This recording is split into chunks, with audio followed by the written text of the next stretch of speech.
The book of Genesis. In the first video, we saw how chapters 1 through 11 set up the basic storyline of the Bible. God has created all things, and he makes humans in his image to rule the world on his behalf.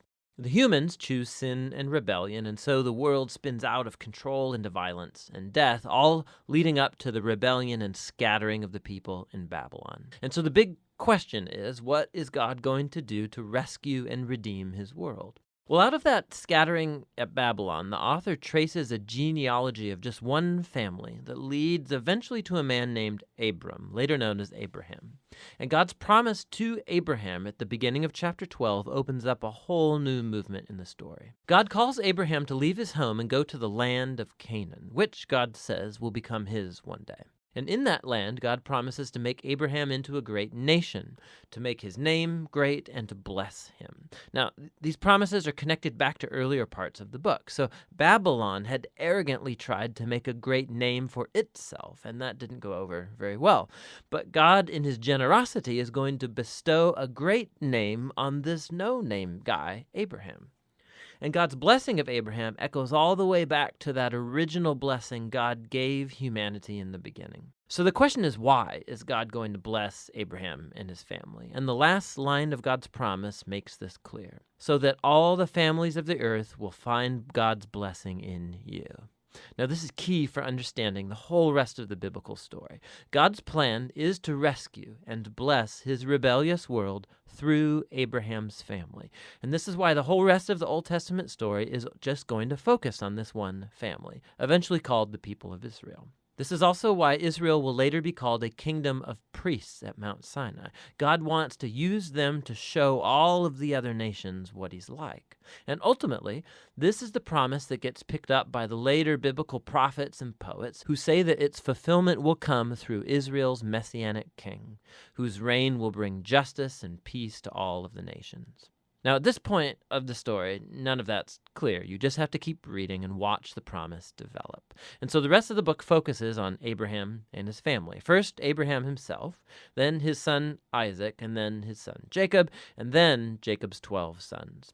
And the stories about each generation, they're united by two main themes. So first, each generation of Abraham's family is marked by repeated failure. They just keep making really bad decisions that mess up their lives and that put God's promise in jeopardy. However, God remains faithful to them. He keeps rescuing them from themselves and reaffirming his commitment to bless them and bless the nations through them despite their failings. So the Abraham stories. God had promised Abraham a huge family, but on two different occasions, he's afraid for his life because other men are attracted to his wife, and so he denies that he's even married to her, which creates, of course, all of these problems. And not only that, Abraham and his wife Sarah, they can't have children, and so Sarah arranges for Abraham to sleep with one of their servant girls, which also creates all of these problems in the family. But each time, God bails Abraham out. And in chapters 15 and 17, God even formalizes his promise to Abraham with an official commitment called a covenant. This is a classic scene. God invites Abraham to look up at the night stars and to count them. And he says, that's how numerous your family's going to be. And despite all of the odds, having no kids and no way to have any at the moment, Abraham looks up in the sky and simply trusts God's promise. And God responds by entering into a covenant with Abraham, promising that he will become a father of many nations, that God's blessing may come to the whole world. God asked Abraham to mark his family with a sign of the covenant, circumcision of all the male boys in the family. This is a symbol to remind them that the fruitfulness of their family is a gift from God. And so Abraham has lots of kids eventually, and he dies at a good old age. Now, the Jacob stories play out these themes even more dramatically. From birth, Jacob lives up to the meaning of his name, which is deceiver. He cheats his brother Esau out of his inheritance and blessing, and he does it by deceiving his old blind father, no less, and then he just takes off. He goes on to take 4 wives, even though he really only loves one, Rachel, and this creates all of these rivalries in the family. The only thing that humbles Jacob is being deceived by his uncle Laban, who cheats him out of years of his life. The tables have finally turned. And so it's a humbled Jacob that returns to his homeland. And in a very strange story, Jacob ends up wrestling with God as he demands that God bless him. Some things never really change, do they? However, God honors his determination, and he passes Abraham's blessing on to him. And he renames Jacob as Israel, which means wrestles with God. Now, it's this last part of the book, the story of Jacob's sons, where all the themes come to a head. Jacob loves his second to youngest son, Joseph, more than any of the others, and he gives him this special jacket. And the 10 older sons come to hate Joseph, and so they kidnap him, and they plan to kill him, but instead they decide to just sell him into slavery in Egypt, where he ends up in prison. Talk about family failure. But God is with Joseph, and he orchestrates Joseph's release from prison, and Pharaoh ends up elevating Joseph to second in command over all of Egypt. And so Joseph saves the nation of Egypt during a famine. And he also ends up saving his brothers and his family from starving to death.